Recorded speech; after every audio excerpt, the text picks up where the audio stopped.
everyone. How are you all? Hope you all are very good. Today, students, we are going to start our first chapter of class 4, which is about adaptation in plants. बच्चों, आज हम लोग discuss करेंगे कि जो हमारे surroundings में different variety of plants are there, how do they exist? What are the special features given to them by the nature to adapt themselves in their particular environment? Okay, chalo. So let's begin our chapter. So the topic is adaptation in plants. Plants are found almost everywhere on earth. Plants have adaptation quality to help them survive in different areas. Adaptations are social features that allow a plant or an animal to live in a particular place or habitat. तो students क्या बोल रहे हैं कि आप अगर अर्थ पे देखो तो ऑलमोस्ट हर जगह आपको क्या मिलेंगे, प्लांट्स आपको देखने को मिलेंगे। अब प्लांट्स आपके डिफरेंट वैरायटी के प्लांट्स आपको देखने को मिलते हैं। ऐसा नहीं है कि आपको ऑन द अर्थ हर जगह एक ही जैसे प्लांट्स मिलेंगे। अब ये अपने एक पर्टिकुलर एनवायरनमेंट में कैसे खुद को अडाप्ट करते हैं, क्या इनको सोशल फीचर्स मिले हुए हैं सो दैट ये अपने पर्टिकुलर एरिया जहाँ ये रह रहे हैं वहाँ पे सर्वाइवल उनका इजी हो जाता है। उन फीचर्स को बोला जाता है adaptation.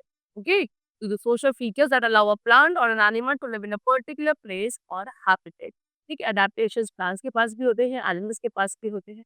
Okay, then these adaptations might make it very difficult for the plant to survive in a different place. This explains why certain plants are found in one area but not in another. For example, you would not see a cactus living in the Arctic, nor would you find a lot of really tall trees in grasslands. Based on their habitats, plants can be broadly grouped as terrestrial plants and aquatic plants. The natural home of a plant or animal is called its habitat.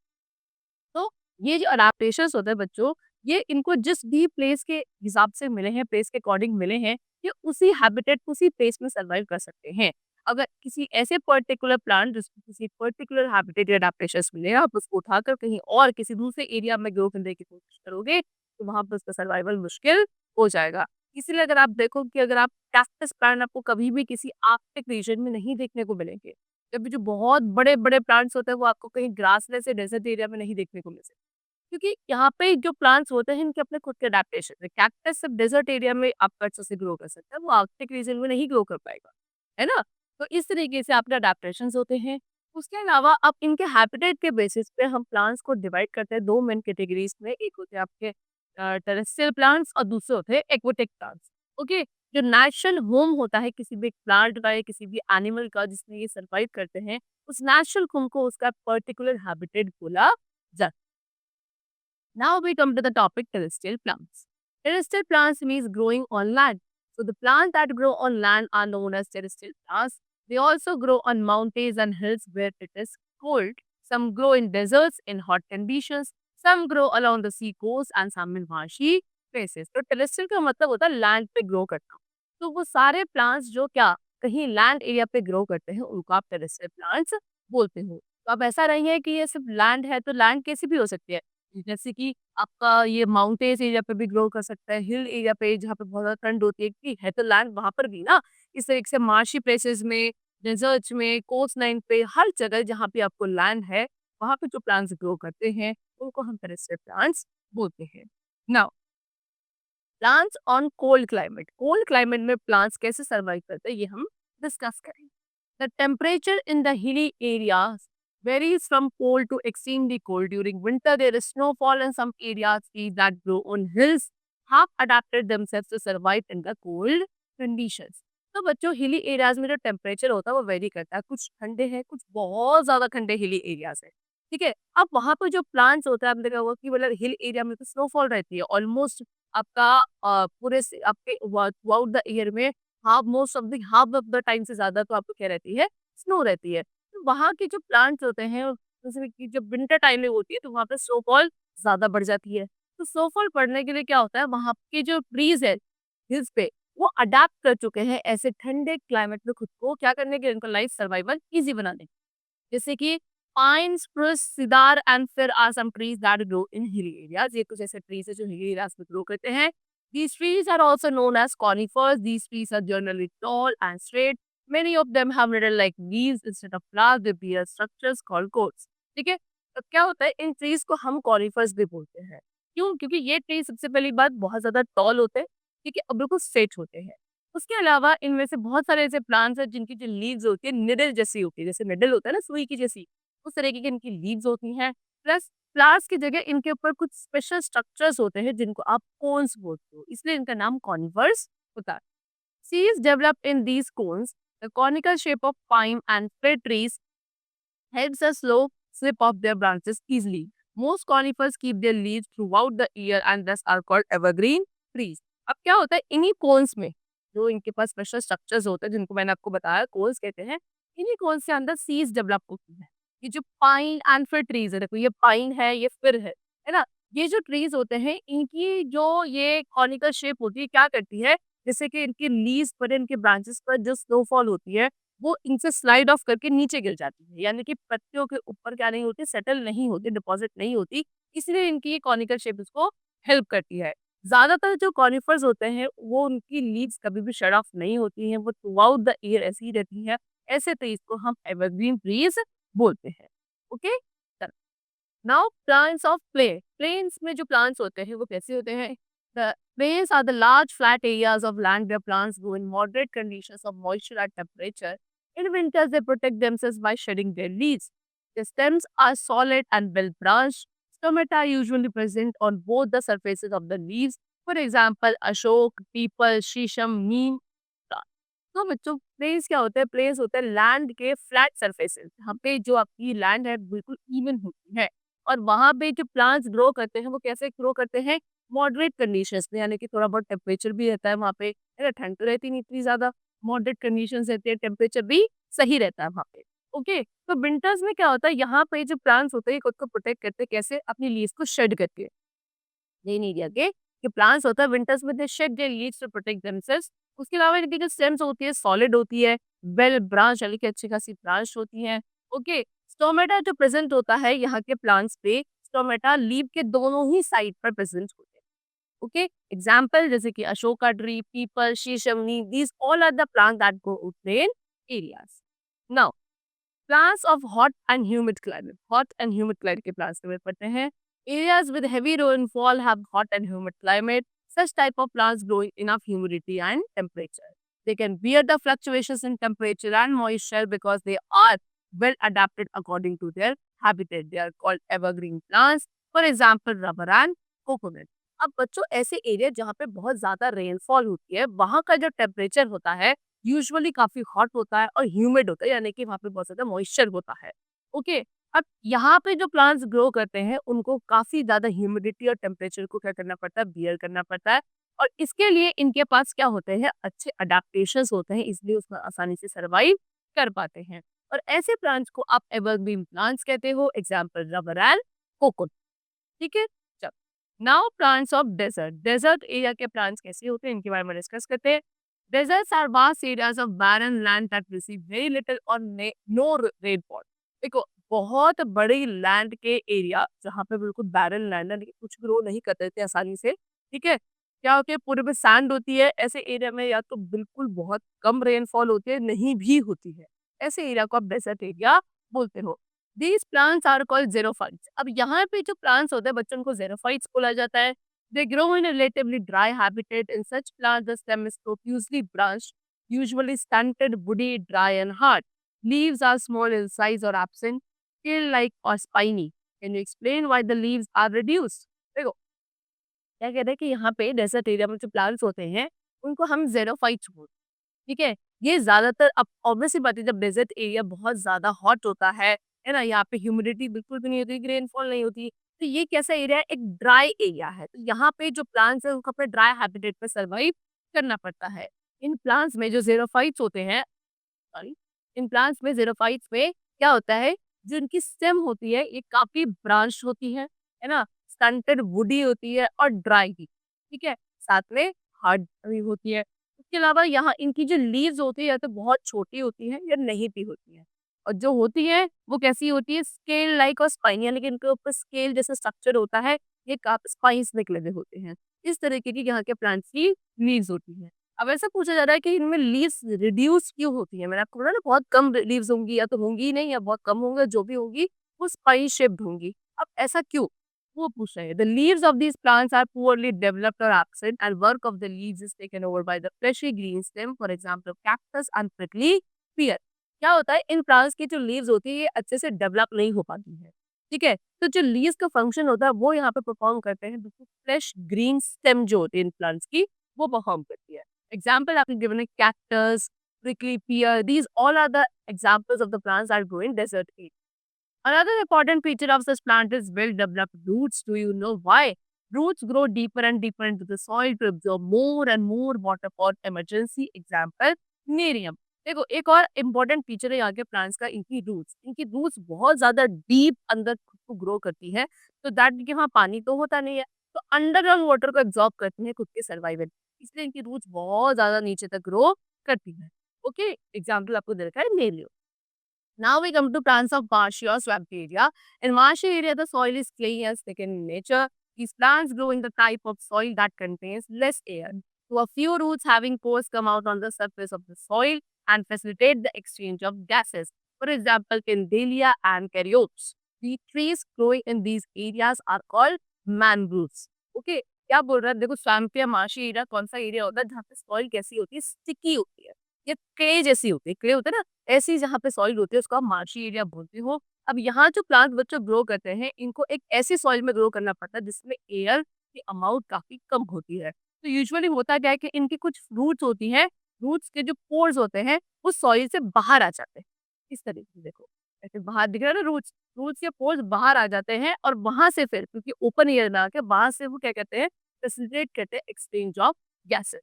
Example दिया है केंटेलिया and कैरियोप्स, और इन areas में जो plants grow करते हैं इनको हम usually कहते हैं मैनग्रोव्स।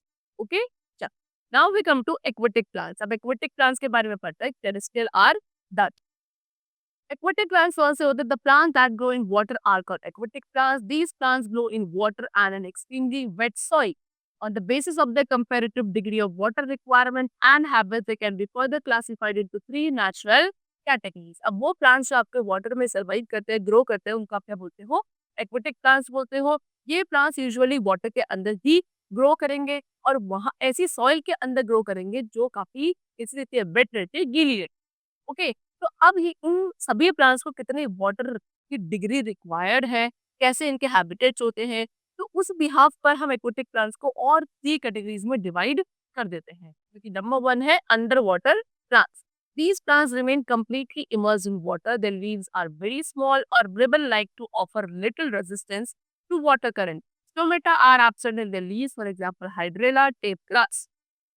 देखो, अब अंडर वाटर प्लांट्स क्या है, ये प्लांट्स स्टूडेंट्स क्या होता है, हमेशा वाटर में पूरी तरीके से क्या रहते हैं, इमर्स्ड होते हैं। ठीक है, इनकी जो लीव्स होती है काफी स्मॉल होती है, छोटी होती है, रिबन जैसी होती है, सो दैट क्या नहीं होती है, ये कभी भी मतलब वाटर रेजिस्टेंस होती है, यानी कि ये वाटर में रहने से डायरेक्टली हमेशा कांटेक्ट रहने से खराब नहीं होती है। ओके, इनके जो स्टोमेटा होते हैं ये प्रेजेंट होते हैं या फिर एब्सेंट। ओके, मतलब कहने का मतलब ये है कि इनमें स्टोमेटा एब्सेंट होते हैं, प्रेजेंट नहीं होते हैं। Example hydrilla and tape grass are example of under water plants. Okay, now we come to floating plants. अब फ्लोटिंग प्लांट्स क्या होते हैं, देखो, these plants float freely on the surface of water. Their stems are small and roots are poorly developed. Their leaves have a thin waxy coating so that water may not wet the surface and block the stomata. How do they float on water? Their roots, stems, and leaves have air spaces which are filled with air, and their body becomes lighter and spongy. For example, trapa, water hyacinth, and duckweed float freely on the surface of water. देखो बच्चों क्या कह रहे हैं, दूसरे type के plants आपके floating plants. ये प्लांट्स क्या करते हैं, ये वाटर के सरफेस पे ऊपर ही फ्लोट करते हैं, इसलिए इनका नाम फ्लोटिंग प्लांट्स होता है। उसके अलावा जो इनकी स्टेम्स होती हैं काफी स्मॉल होती है, रूट्स भी अच्छे से डेवलप्ड नहीं होती है। इनकी लीव्स के ऊपर एक पतली सी वैक्सी कोटिंग होती है जो क्या करती है, इनके सरफेस को वेट होने से, गीला होने से प्रिवेंट करती है, सो दैट वाटर सॉरी जो इनके लीव्स के ऊपर स्टोमेटा होता है वो ब्लॉकेज ना हो। अगर पानी इसमें कांटेक्ट में आएगा तो स्टोमेटा ब्लॉक हो जाएगा, तो स्टोमेटा ब्लॉकेज ना हो इसलिए इनके ऊपर थिन वैक्सी कोटिंग होती है इनकी लीव्स के ऊपर। ओके, उसके अलावा अब आपसे पूछा जा रहा है कि ये वाटर के ऊपर फ्लोट कैसे करते हैं।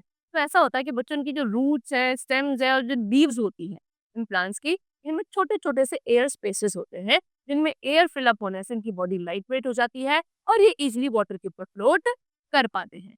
Okay, example crapa, water hyacinth, duckweed, float, freely on the surface of water. तो ये सभी कुछ ऐसे आपके प्लांट्स हैं जो इजिली वाटर पर फ्लोट करते हैं। Now, fixed plants. Plants that have their roots fixed to the bottom of the pond are called fixed plants. Lotus and water lily are examples of fixed plants. अब ऐसे plant जिनकी जो roots है वो water surface, जो नीचे under the water जो आपका सरफेस है वहां से फिक्स होती है ना। मतलब ऊपर आपको दिखेंगे लेकिन इनकी रूट्स नीचे फिक्स्ड होती है। ऐसे प्लांट्स का फिक्स प्लांट बोलते हैं। Example lotus and water. Now we come to adaptation. इनके adaptations क्या है? Fixed aquatic plants have thin, long and hollow stems. This help them to reach the surface of the water from the bottom of the pond. जो fixed aquatic plants होते हैं, इनकी जो stems होती है thin यानी काफी पतली होती है, long होती है और hollow होती है, अंदर से खोखली होती है।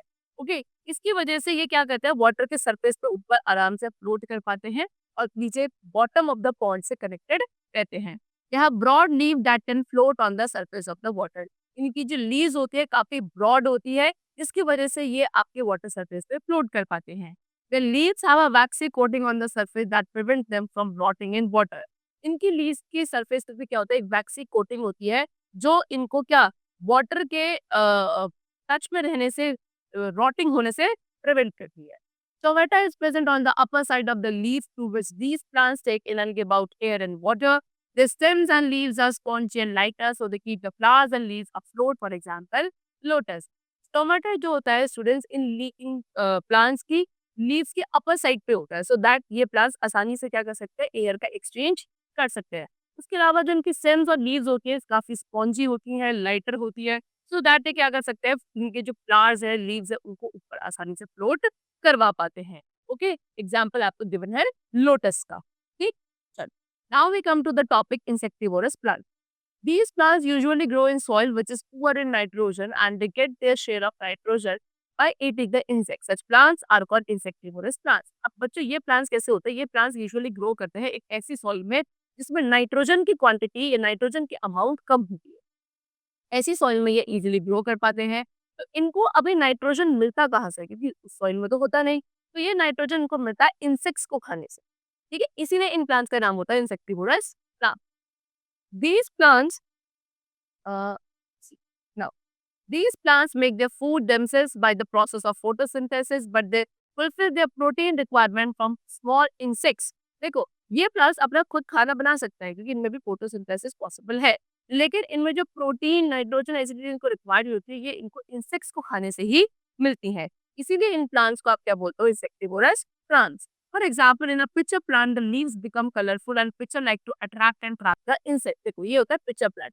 अब देखो इस पिक्चर प्लांट में जो इसकी लीव्स है कितनी कलरफुल सी है ना, और कैसी पिक्चर शेप में है इस तरीके।